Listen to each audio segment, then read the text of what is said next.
I want to start by saying that none of the talk here today will count for anything, or none of the projections will come to pass unless we get one thing right, and that is the question of testing and tracing.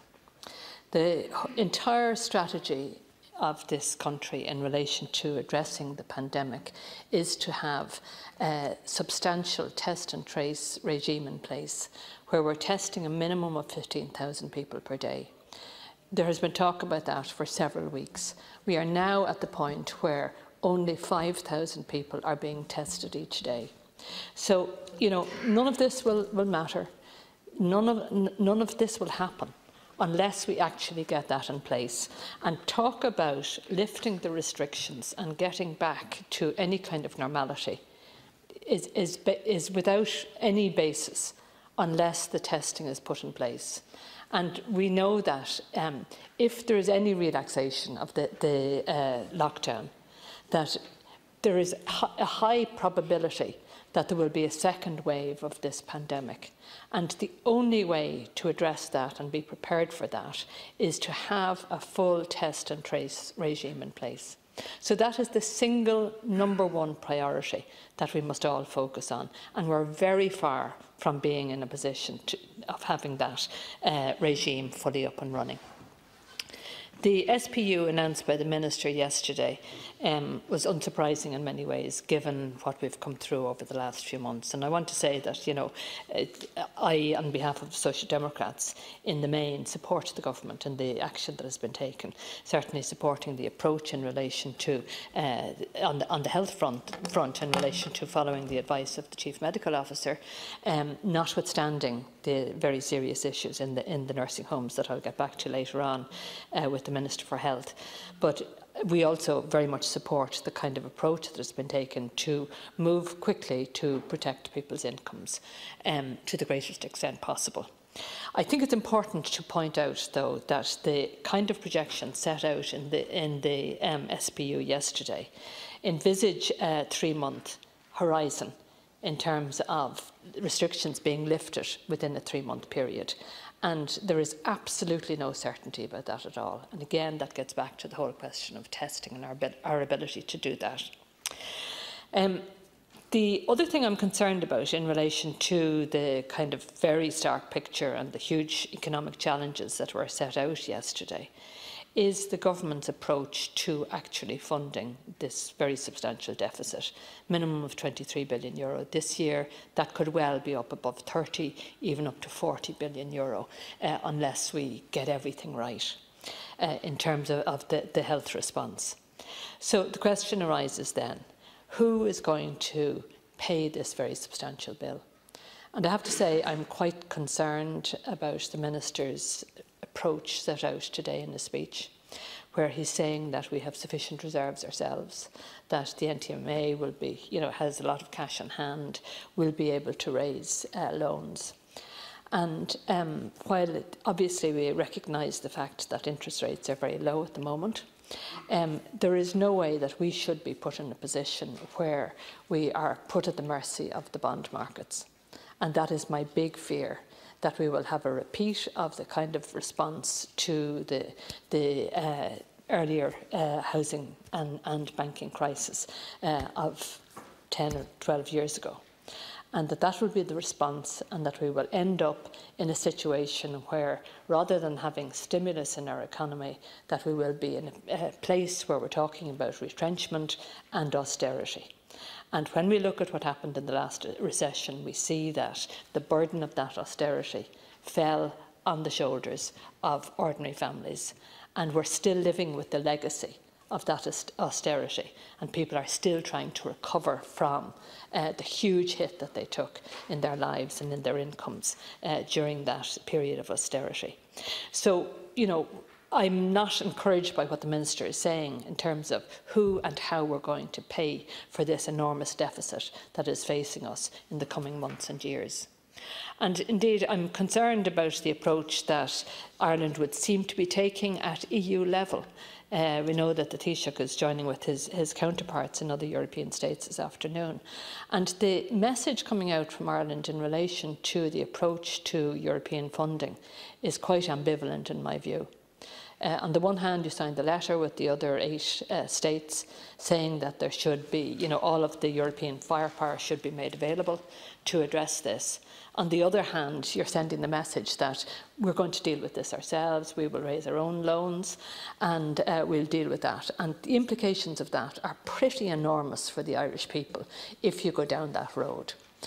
Look, this is a crisis that is affecting every single state right across the Eurozone. And the response to that has to be a Europe-wide response. There is substantial economic and fiscal firepower in the EU. And there is no reason, I believe, why Ireland should not be arguing as strongly as it possibly can for an EU response that is about some kind of instrument that ensures that people right across Europe are not the people to pay the price for this pandemic over which they had no control whatsoever. So there is huge potential if we learn from what happened after the First World War, for example, where there were many loans made available to Germany, to the UK, loans that were repayable over 100 years, so that they were fairly well meaningless. It was free money in many ways.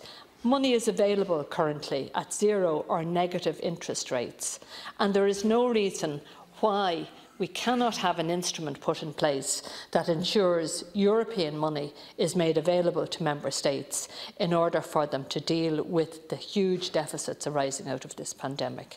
And that must be the approach. That is the only fair way and the only fair approach that can be taken. Look, the future of the Eurozone is actually at stake here. And what we need to see is very substantial evidence of solidarity and solidarity across the EU. And also, the way to do that, of course, is to recognise that the huge debt hanging over all of those EU states must be mutualised. Any other response is inevitably going to lead Ireland into further years of austerity. In the few minutes I have left to me, I just want to mention a couple of other issues. The wage subsidy scheme. The rules in that, Minister, are overly strict. It's really hitting small business because of the lack of flexibility in it. Businesses have been in touch with you themselves about this. We have a situation where if businesses are even a day late in making their payroll returns, they're refused the wage subsidy scheme.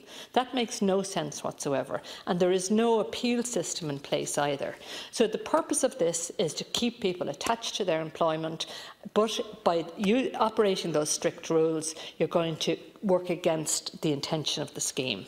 I'd ask you, Minister, very sincerely to have a look at that again and to address the issue.